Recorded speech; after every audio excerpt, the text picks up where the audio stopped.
We live in interesting times. Of course, I think there's some old Chinese proverb that's kind of funny, I guess, in a way that it's Chinese.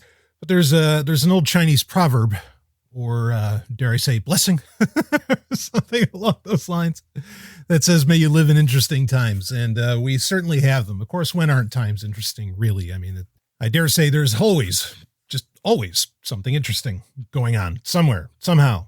Even in your life, even the most bored person, if they just looked around, there's something interesting.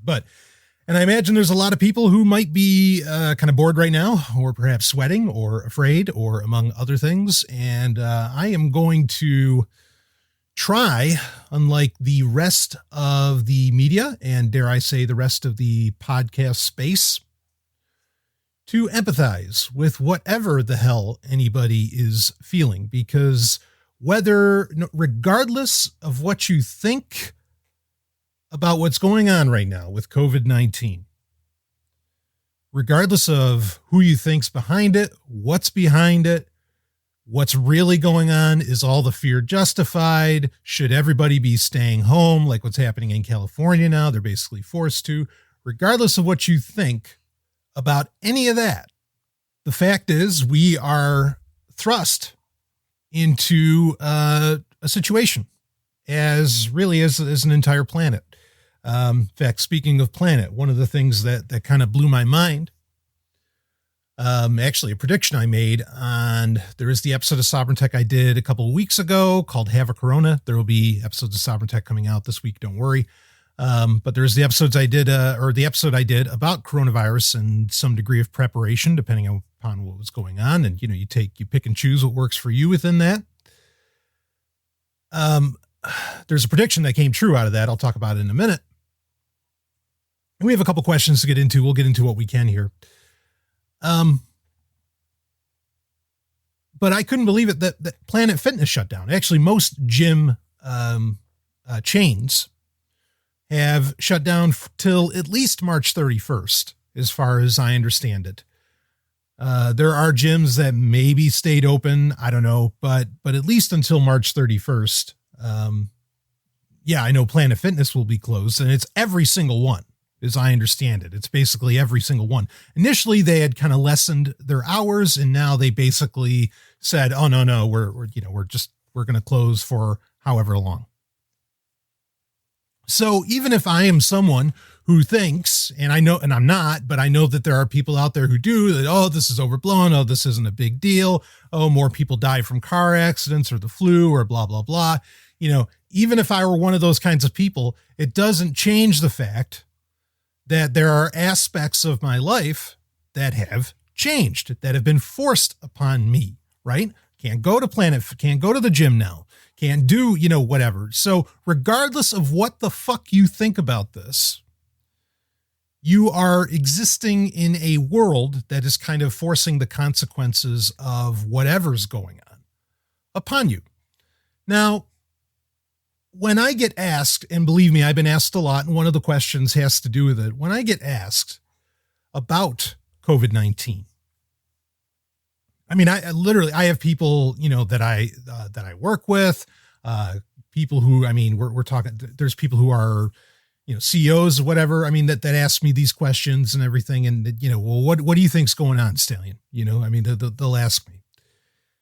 And my response is pretty much always the same. And that response is that I think there are multiple forces. Like, you can't argue that COVID-19 is an actual, virus. It's an actual disease going around, right? There's no argument about that. The severity, what needs to be done about it, things like that.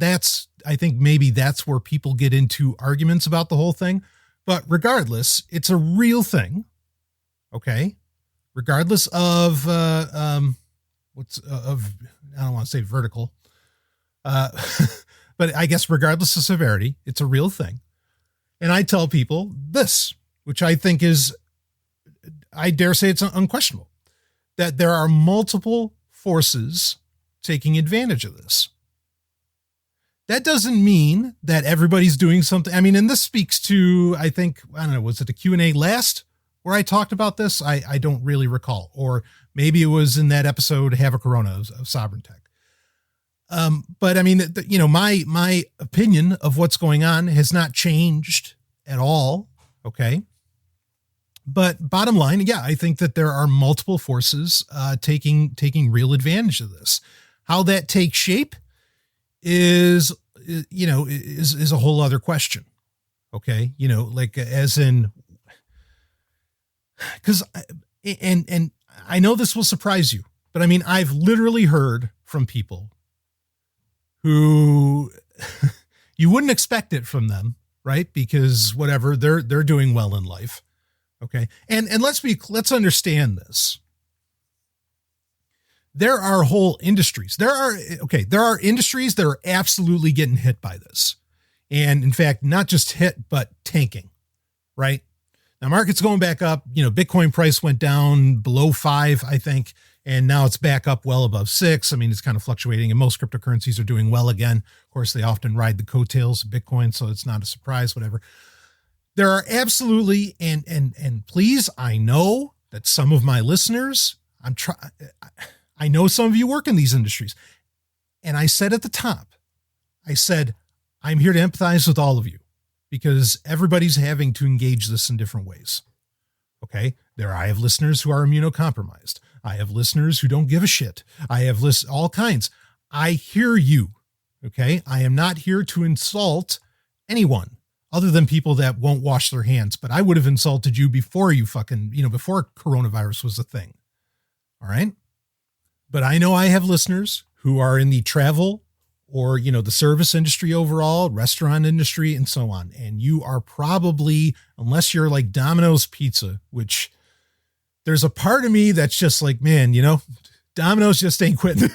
Like, they just keep on delivering, baby.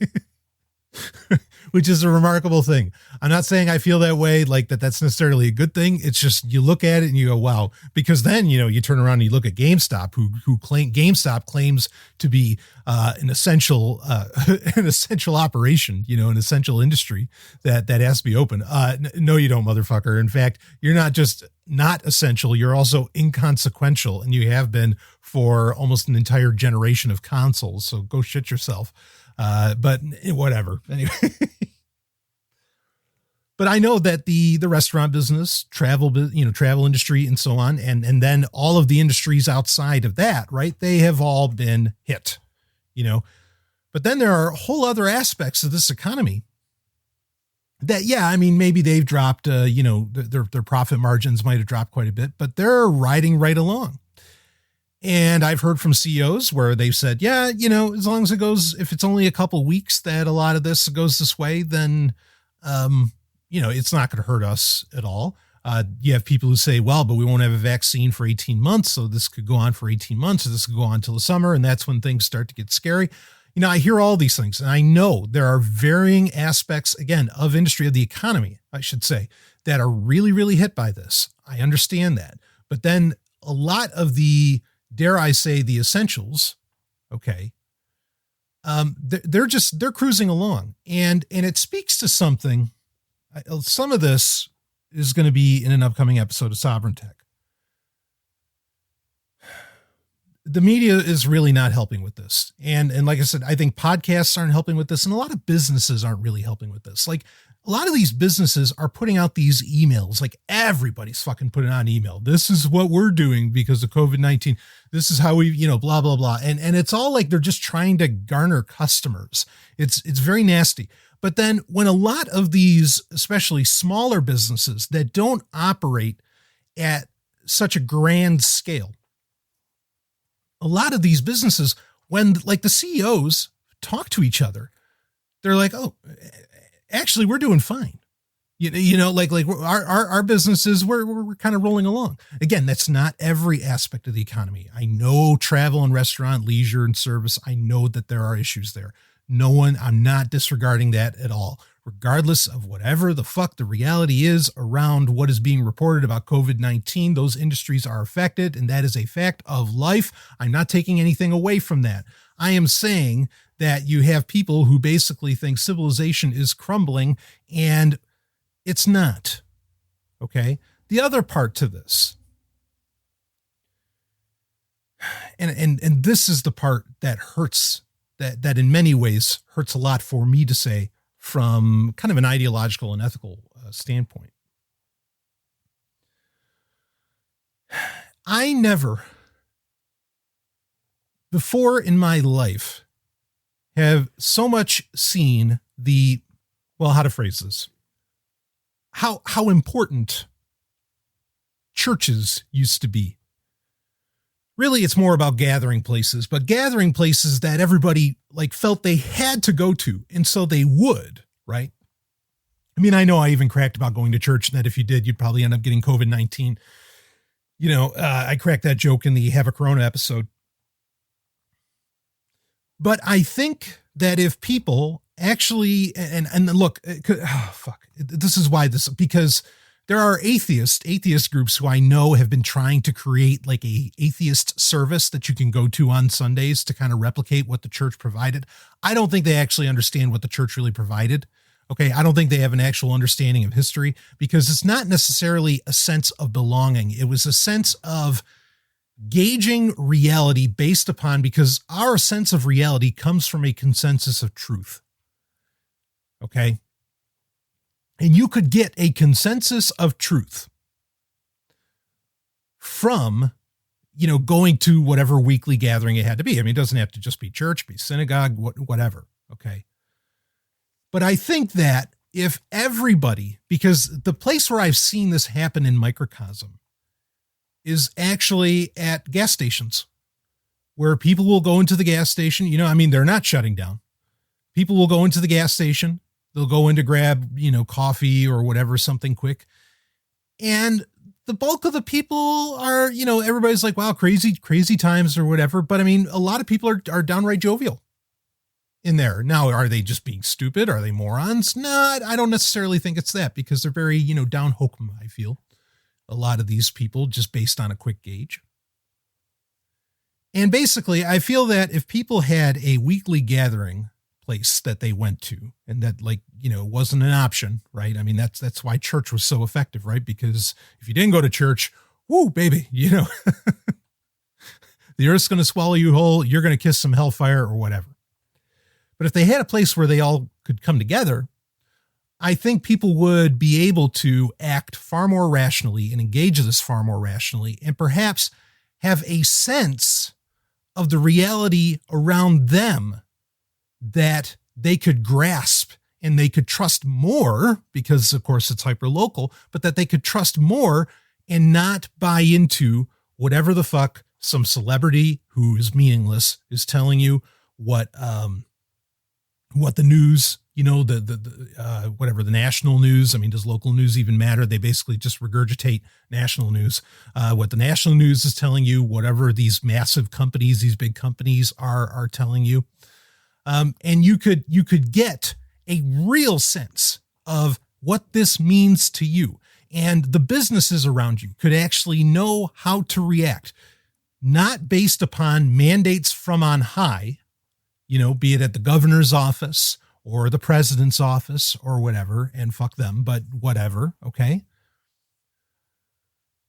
But they could actually get a genuine sense of, wait, what's going on? How are things going? And you check in once a week, and is everybody dead? How are we doing? And you can go forward with that.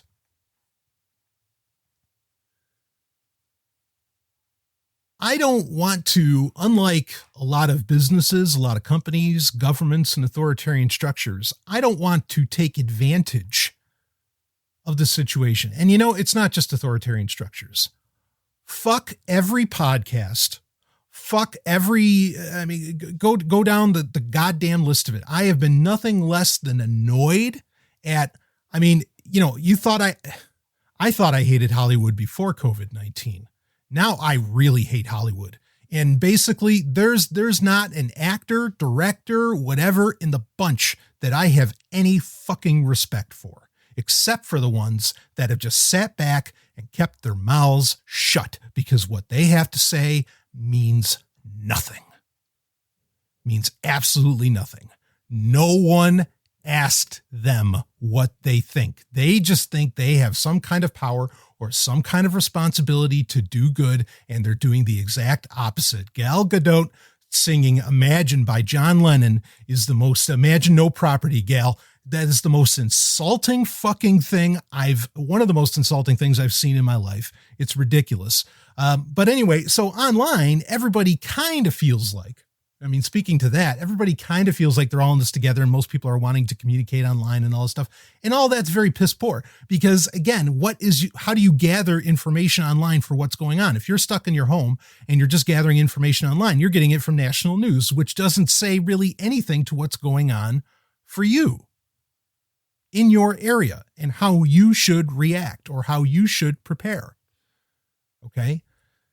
Everybody wants simple solutions, simple answers, all this crap when that's just not possible. You can't, not on that scale. You can get simple solutions and simple answers when you handle it at a much smaller scale. And I mean a much smaller scale. There are no simple answers. Once you start, when you bring in such a critical mass, you cannot, it is impossible. It is impossible. Let me say it one more time. It is impossible to have simple solutions, to have like fast and dirty solutions, like one size fits all solutions. That's not even remotely possible.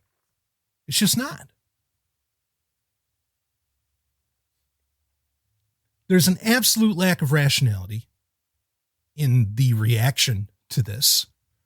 And now, like I said, and where I was going with this, I don't want to take advantage of this situation, but I would like to be part of the solution.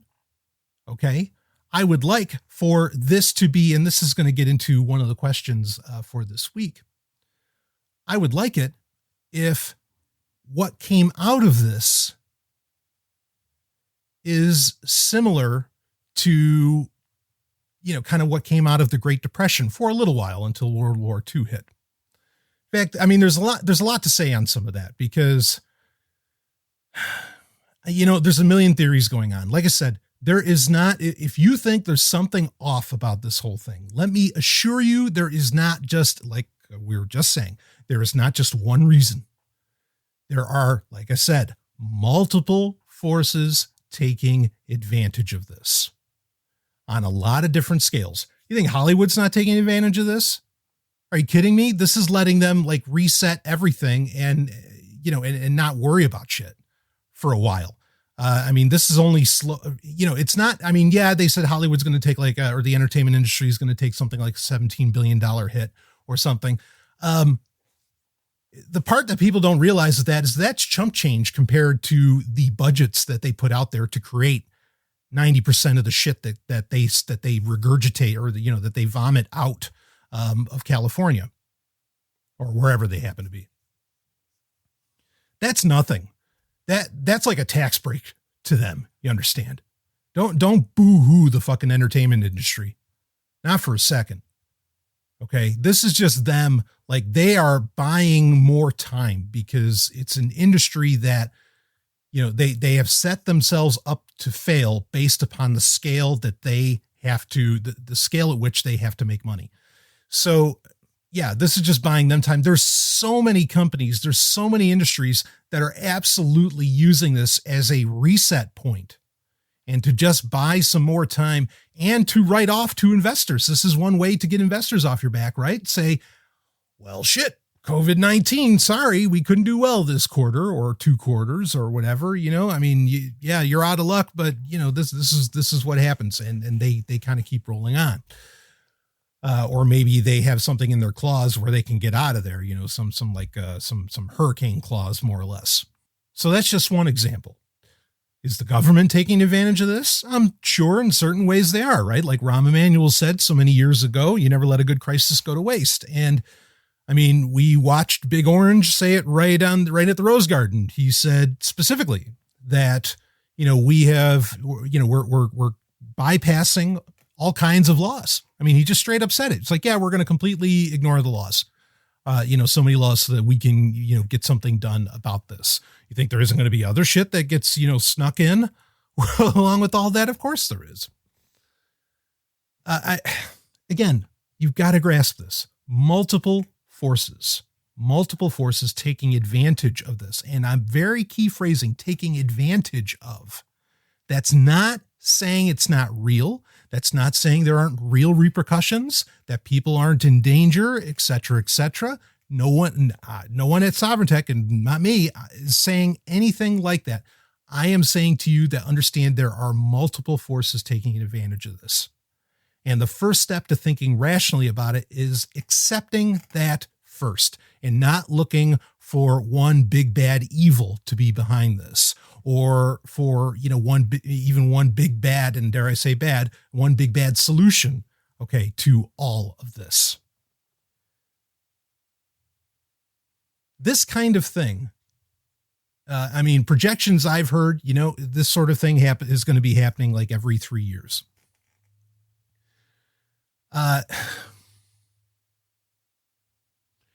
I'm really, some of the verbiage that's out there that's really bothering me is people saying we're never going to go back to normal after this. Now that's marketing tactics right there. Okay. This is some forces wanting to take advantage of this, be it political, economic, corporatist, whatever. Okay. That kind of, again, I accept the nature of how the world economy works right now. Okay. And how world travel works and all this other stuff. I get that because of that, this is something that sure can happen every 3 years. Okay. I understand that. Do I think there are genuine solutions to all this on a global level? There are solutions. There's not just one. Okay. There are a few, and, certainly I could get into those, but I'll tell you what's not a solution. And that's what's being termed as, what I always called the World Amazon Domination Tour, or the Amazon World Domination Tour. Now people actually have another word for it. I wish they would have taken mine, but I get it. Theirs works a little better. And that's Amazonification. Okay. There's lots of articles going around now how, this is basically, well, I wish it vilified, but it vindicated the Amazon business model. When ironically, it really doesn't, right? Because this idea of Amazon being a monopoly or a monopsony is a central point of failure that would allow for the spread of this sort of thing anyway. But regardless of that, that's going on. And one of the kind of the questions and points I want to get to in this Q&A actually deals directly with Amazon and why you really don't want that. But, what I want to talk about, because I didn't get to it real quick, is what I hope comes out of this. And like I said earlier, kind of what came out of the Great Depression, that there is a complete reassessment of the way we live. Now, I'm not saying that we need to, I'm not saying that people need to do social distancing, which apparently by definition is you have to lessen 75% of your social interactions. Okay. I am not suggesting that. Okay. What I am suggesting, or what I am saying, is that we have a good hard look at what matters and what doesn't matter. Okay. And that maybe there is because I imagine there's a lot of people that want to take like a nationalistic approach to this. No, that never does any good.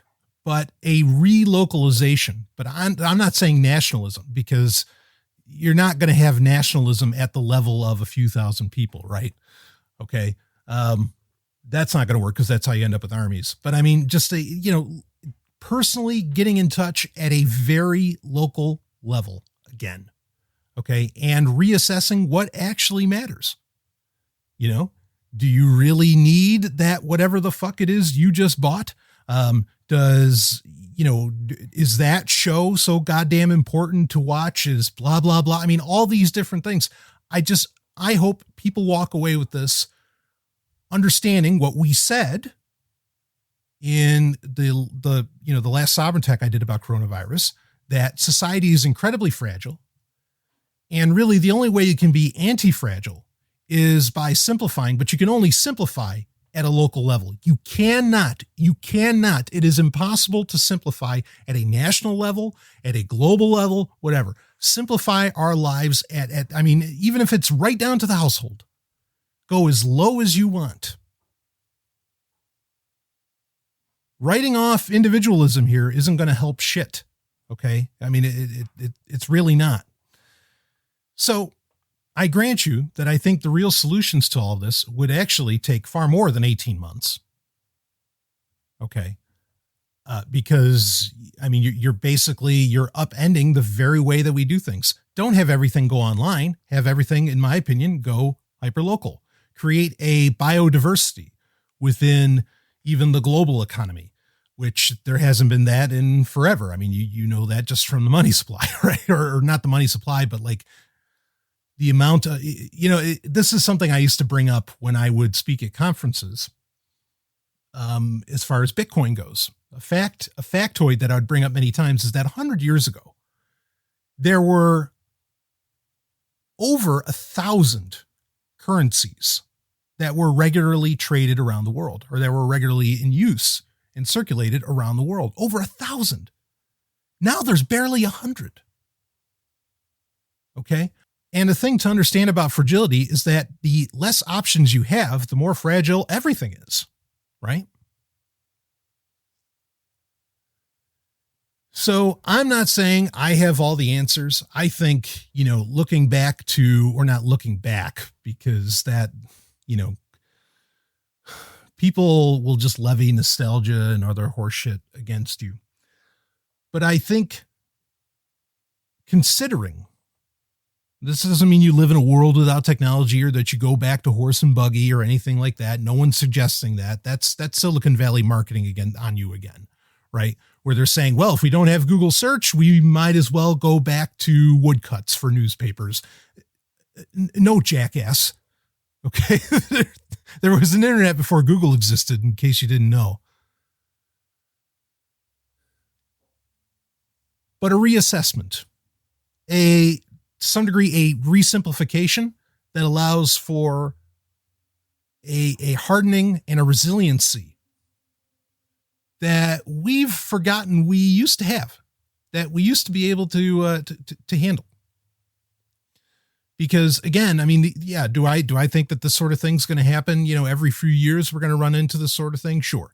Again, do we want to talk about like the potential solutions and all of that? Like, wait a minute, how is this thing even jumping species in the first place? And then you have India coming out and say, well, it's because of the meat eaters, and everybody's like, no, eating meat is fine. And it's like, well, wait a minute and see this. And again, this is when you get into those online conversations, there's a complete lack of nuance. It's not that, eating meat is the problem. It's the preparing, it's the cutting of the animal, the handling of the meat to where it gets to the store shelf or whatever. That's where the jumping and things like this kind of, can happen. That's, folks, I'm not knocking meat eaters here. Okay. I am just trying to illustrate to you that there are things that could be done that could prevent some of this stuff at a lower level, but no one's going to buy into that because holy fuck, you want to talk about an industry getting fucked. Tell everybody to become vegetarian or something.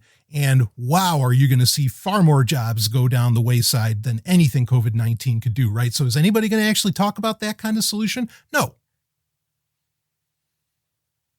But this is the nuance that nobody's willing to consider, that nobody's willing to take on. No one's willing to be rational. So anyway, we spent half this Q&A kind of talking about this. I think a lot of people I know, because I've gotten the emails, a lot of people have wanted me to discuss it. They've wanted me to come out there and say something. And, here, I'm going to say this here. I want to say it. I wanted to say it on a Sovereign Tech proper, and I probably will at some point, but there's always a right time. But I want to say this here. For the love of shit, I am not a thought leader. Stop looking for thought leaders. This is one of the biggest problems with this whole situation, is that the amount of people that I feel like I have just instantly see turn into followers, and I don't mean towards me, I mean towards whoever, is mind-boggling to me. Mind-boggling. I don't get it. You're anarchists. I mean, we're born anarchists. We know that I would hope that we'd know that we wouldn't be looking towards leaders, that we wouldn't be looking towards people to, and it's crazy too, because, look, and I don't like it. I have, some fingers in the pies of PR agencies, right? And the stories going around now, it's all about leadership pieces from companies. And I'm like, no, don't tell people to do that. Like, allow people to converse, think rationally about themselves, let them handle it.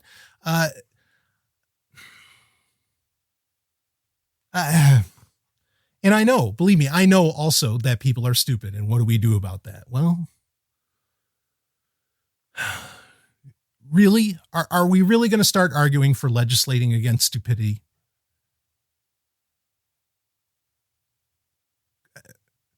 And if you think so, if you think that we need to start legislating against stupidity, I mean, you can make the argument to me. You could say, well, this is unprecedented. Well, I mean, what's another solution for this? Here's a grand scale solution for you. Let's get to another fucking planet. That way, when, that was one of the, and we've brought this up many times on the show. One of the arguments for becoming a multiplanetary species is so that if a disease on one planet wipes out humanity, humanity survives on. Okay. Well, let's fucking get to it. Is anybody talking about that? No. You should be doubling down on that conversation right now. Okay, fine. We have to,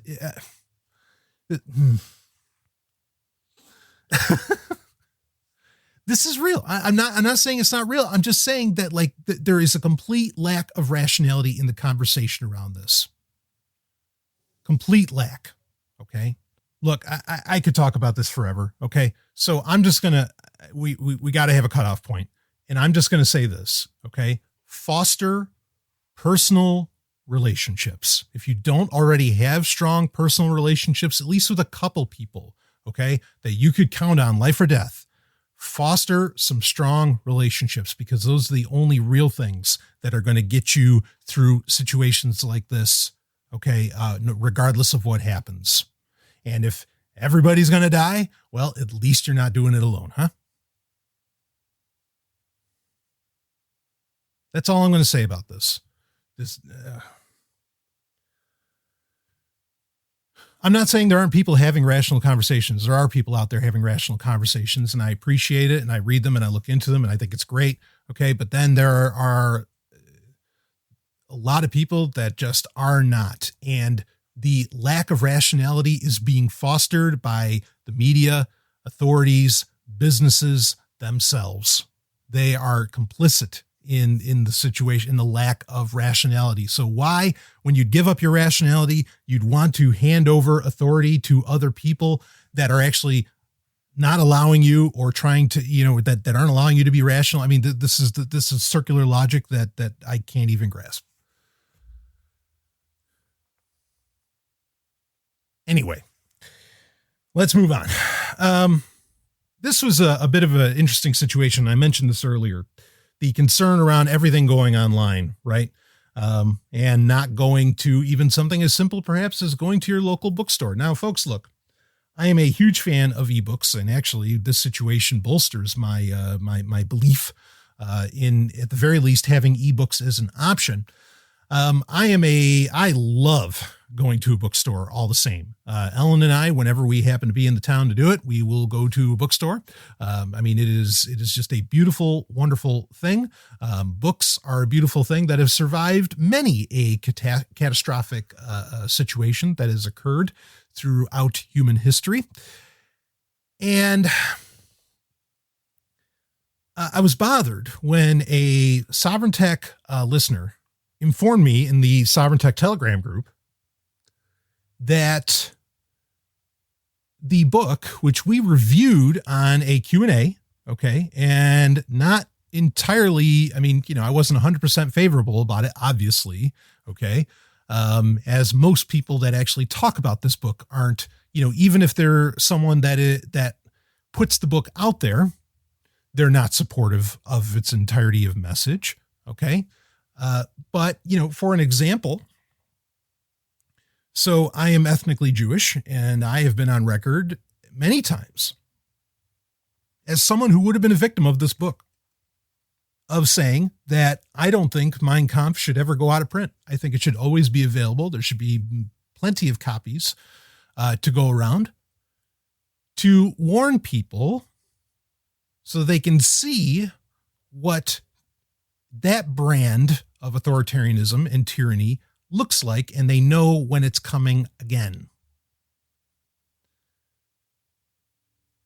So I'm not one for banning any book, regardless of how horrible, stupid, deplorable, whatever, pick your term, it is. One book that has recently been republished, that being Might is Right, and it's the authoritative edition by Trevor Blake, has been removed for sale from Amazon. Now, it's ironic because Bezos is on the record of saying that basically what I had just said, that, regardless of how horrible a book or whatever, we're going to make sure that it's out there. Now, Amazon is and we've talked about this recently too. In fact, we had this conversation. We were talking about the EMF book and so on, is that you have some of these like prepper guys and other people or alternative health guys who will rightfully get into concerns around privacy with Google and everything, but then they lead you right to Amazon to buy their book. And it's like, well, wait a minute. If you're worried about Google, and you're going to take that really hard stance, shouldn't you be telling people they should be shopping at alternatives to Amazon? Oh, but they don't, right? Hypocritical, sure. Practical, that too. I can grok that. Okay, I can understand what you're going through there. But this is the thing, is that Amazon is such a force in books, and not just books. I mean, ebooks, printed books, audiobooks. It's a force in all of those. When Amazon delists or effectively bans a book, right? The author obviously is going to take a huge hit in revenue. Okay. And if you're the kind right now that's concerned about hits in revenue, well, then have some empathy for these people. Okay. There's going to be a huge hit in revenue. And in the world we live in today, that isn't hyperlocal, they're in a lot of trouble.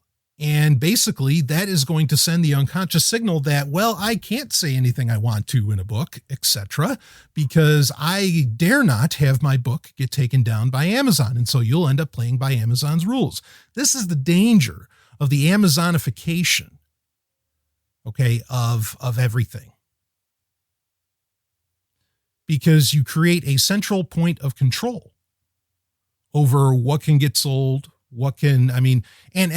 something that's interesting. I know there's some companies that have fortunately, they've foundationally set themselves up so that they can survive without Amazon.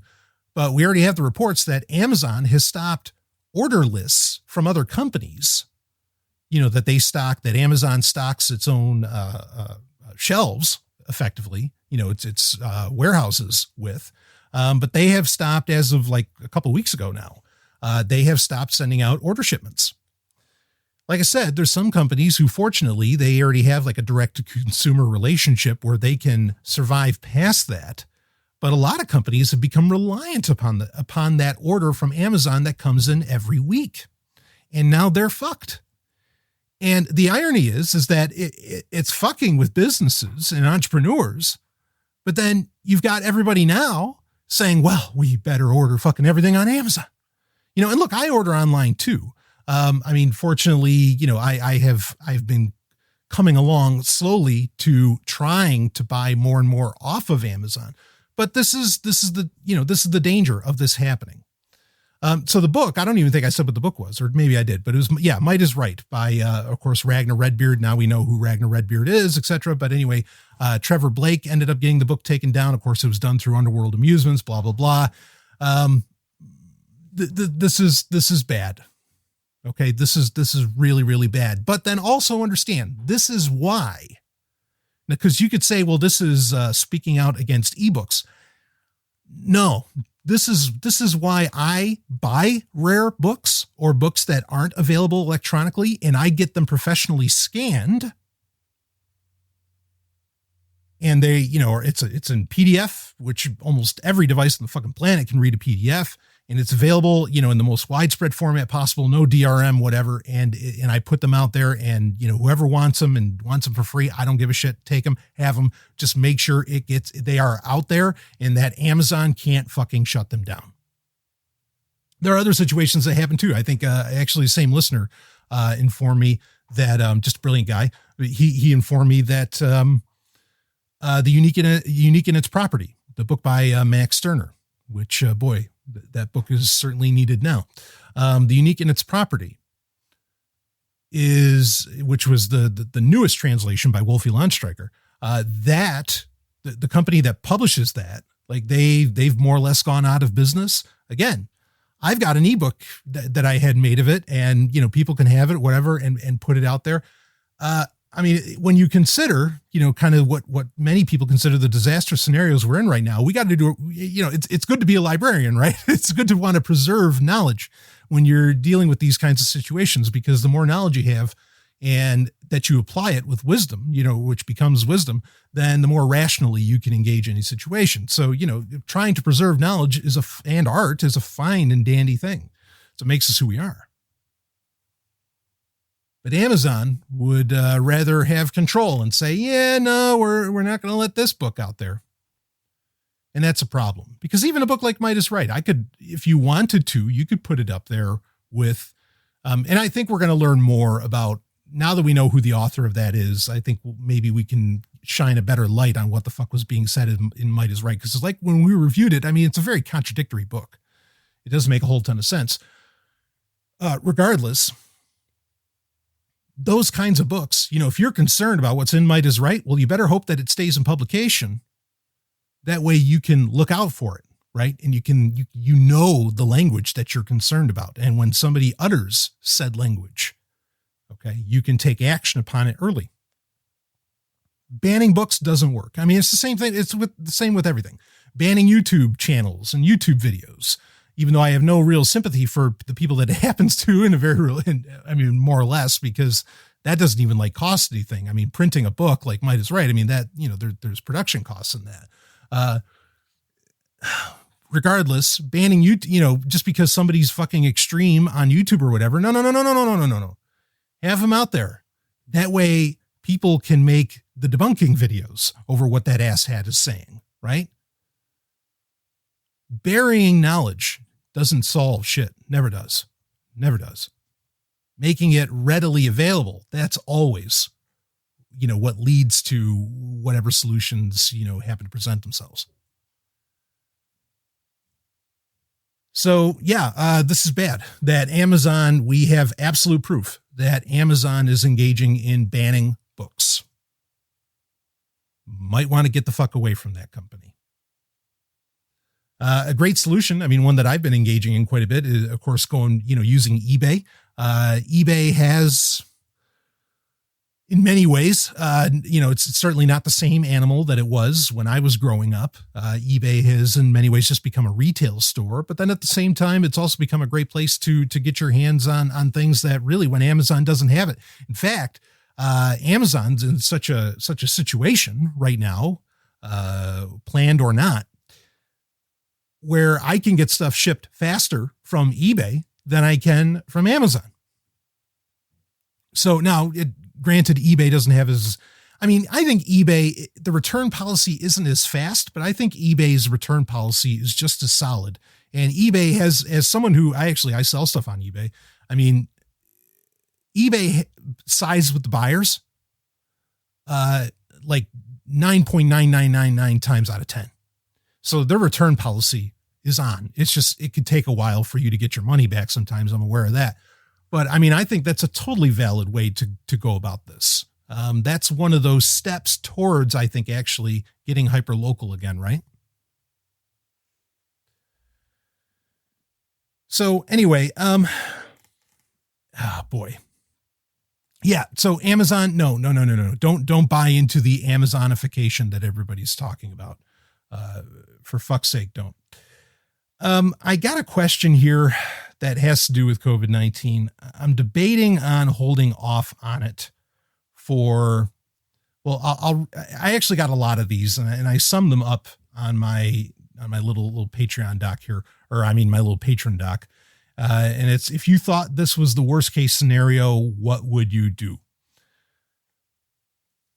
I mean, I guess I could start talking about it, but in many ways I already talked about what to do.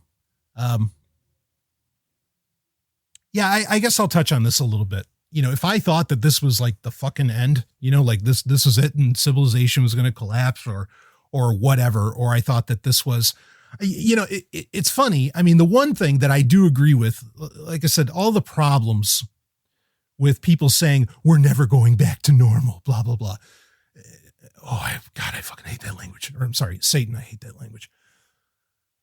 One of the things I agree with is that, because I've said it long before they did. Of course, shocked that Sovereign Tech's well ahead of the curve. No, that's the show's MO.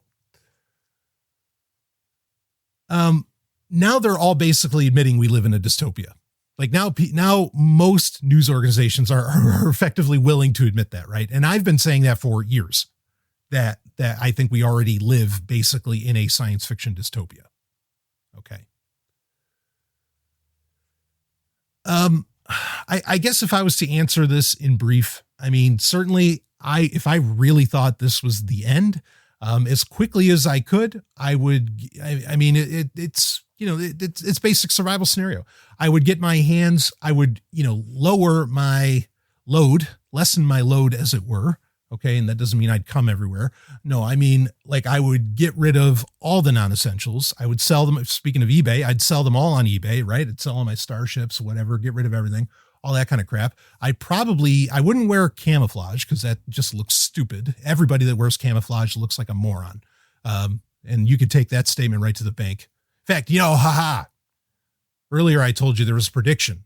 There was where I said where I would start to take this, pretty seriously, is when the banks would start to shut down and cut their hours and all this other stuff. That absolutely happened.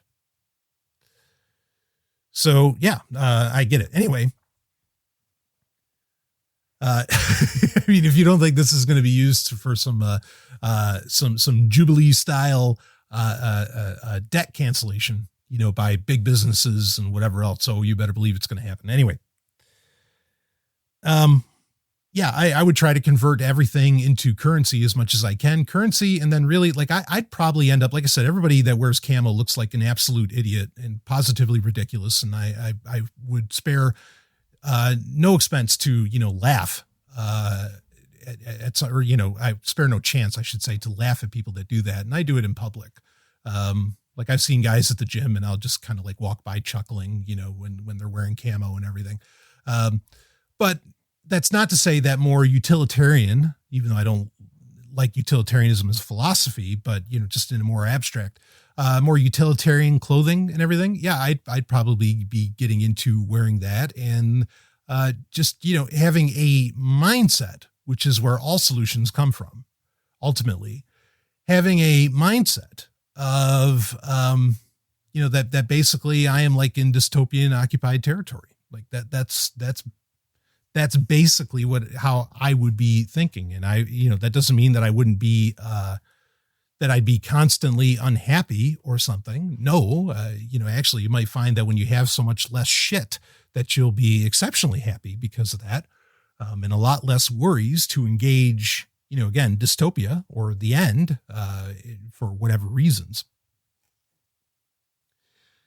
Yeah. And I would just, spend my time connecting more with people, talking with people. Books are still a great and wonderful thing, and would be reading quite a bit and just trying to be as knowledgeable and, kind of live up to that, almost that Robert Heinlein quote where he says, specialization is for ants, and, a human being should be able to start a fire and do all this other crap.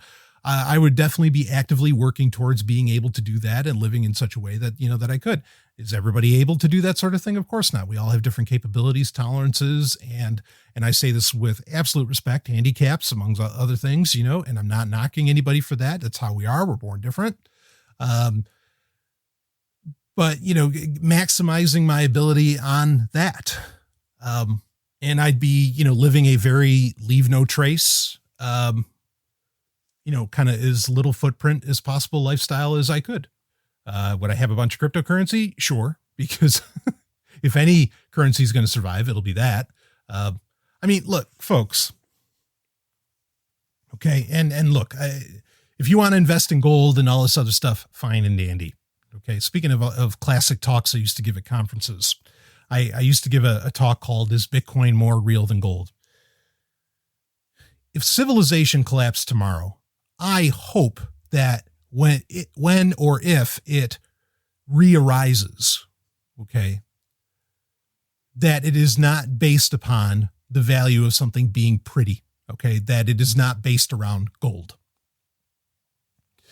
So the idea, okay, that somehow, oh, well, I better, have all the gold that I can and blah, blah, blah. Look, that's fine. And I understand why it makes the world go around in a very real way that we live in right now. But if everything's going to collapse, I hope it doesn't come back with gold as somehow some kind of, backing for it. Okay. Like if we're going to actually grow up from all this stuff, I hope we grow beyond that. And that's getting into a much larger conversation, but let's call it, folks. If it gets that bad to where everything's shut down, right? I don't think gold's going to do you any good. In fact, I mean, we already saw, which granted, it wasn't actually a shortage. It was just panic buying. We already saw what I've said for many years on Sovereign Tech, and that is the one thing you do want to invest in is toilet paper. Of course, you don't want to do it in a way that wherever you buying it keeps everybody else from having it, because, I mean, really, come on, you can only shit yourself so much. But that panic buying, I mean, that was fucking depressing. Watching people beat each other up over trying to get their hands on toilet paper. Folks, there's plenty of toilet paper. Okay. It might not be down the street, but there's plenty of it out there. Stop. Oh man. That again, lack of rationality. And do I expect the government to be able to solve that? No. So yeah, having a good supply, you've done some long-term, you want to do some long-term investing, do some long-term investing in toilet paper. And then, I mean, maybe you could even, if you want to, you could engage in some trade. Here's some toilet paper. I'll take, a new plow and, maybe some of that chewing tobacco over there. I don't know. You know what I mean? I'd say we're going back to the Oregon Trail or something. But yeah, you get my point. But that's what I would do. If I thought it was like the end, okay, I would be doing some of which I talked about in the Have a Corona episode, where you just live well beneath your means. Again, leave no trace, little footprint, have very anti-fragile technologies at my disposal, have hardy stuff, and make myself even hardier as much as I could possibly do. And that's it. Like there's no grand secrets to all this other stuff. Everything else that people tell you to do is that they're just selling you something. Okay. And that's why I made it abundantly clear in that episode that I was making no money off of any of the recommendations that I made. Because I have, at the instant that becomes a part of it, you start to lose a lot of the, solutions that everybody can do and that aren't reliant upon things outside of your control. So anyway, don't want to end this off on a sour note. Actually, it's still kind of a sour note, but it is a note because I want to end this with our album of the week, as we often do, because the music industry doesn't seem to have stopped. Even though I was really disappointed, I was actually really happy that Pearl Jam canceled their tour. I was like, well, okay, I guess that's one silver lining to this whole COVID-19 thing. That guy's voice, those sound waves from that idiot, don't have to travel throughout the world, and that's good. But then I just saw that Pearl Jam actually came out with an album today. So whatever. But that's not stopping anything. Of course, nobody buys albums anymore. So, it wasn't going to take a hit anyway. But that is not my recommendation. My recommendation, it's actually not a recommendation. There's one really good song on it, and the album overall is pretty good. But it was actually pretty disappointing. And this is a album that came out by one of my favorite bands, which is Lordi, and it's Lordi. And they came out with an album called Killection. Now, here's the thing with this album. Okay. It's designed and really, I think this is just kind of and I hate to say this because I think they're a great band and I think they're very, very creative and they write just tremendous music most of the time. I think that this is some degree of creative laziness because what they said they wanted to do is they wanted to make an album that sounded like it came out of like the 1970s. Okay. But it sounded like a greatest hits compilation. Well, it kind of sounds like it came out of the 70s, but as far as it being any kind of greatest hits compilation, it definitely didn't land like that because the only good song on here is actually co-written by Paul Stanley, of course, of Kiss, my favorite band. And it's called Like a Bee to the Honey. It's a great song. I really like it. Very smooth, very, very sexy little metal song. The rest of the album though, I mean, there's like a funny story going on throughout it with like this radio DJ. And I kind of dig that, but I don't know what they were going for. I know what they say they were going for with this album. But again, it didn't really land that way. I was very unimpressed, especially when their last album was that Sexorcism was one of their best. So I was really disappointed by this. I was surprised actually at how banal I really felt that it was. I didn't dig it that much. So anyway, Killection by Lordi. I mean, you can check it out. That Like a Bee to the Honey song was actually really, like I said, I like that a lot, but the rest of it, I mean, it's okay, but it's just, it doesn't hit the high strides of, Hard Rock Hallelujah or Could You Love a Monster Man? Or even Let's Go Slaughter He-Man, probably my favorite song by them. It wasn't at those levels. So anyway, check it out if you want. Killection by Lordi. I mean, if you're stuck at home, go for it. I mean, I've worked from home for years, so that part hasn't been a major change for me. I have gotten some questions of how to work from home and all this stuff, and maybe I could get into that in somewhat future Q&As if this is something that's really going to end up being more long-term. But anyway, stay safe out there, folks. Okay. That's what I'm going to say on this. Stay safe. And any podcaster that claims to like have all the answers or that just be careful. Okay. What you're listening to and what you're reading. Because like I say, there are multiple forces wanting to take advantage of the situation. I have no interest in taking advantage of the situation. Okay. In fact, if anything, you're going to see soon, I'm doing quite the opposite. And, just guard your mind as much as your body right now. Okay. That'll be it for this Q&A. Episodes of Sovereign Tech to come out over the next few days. And I did say plural. I will see all of you on the other side.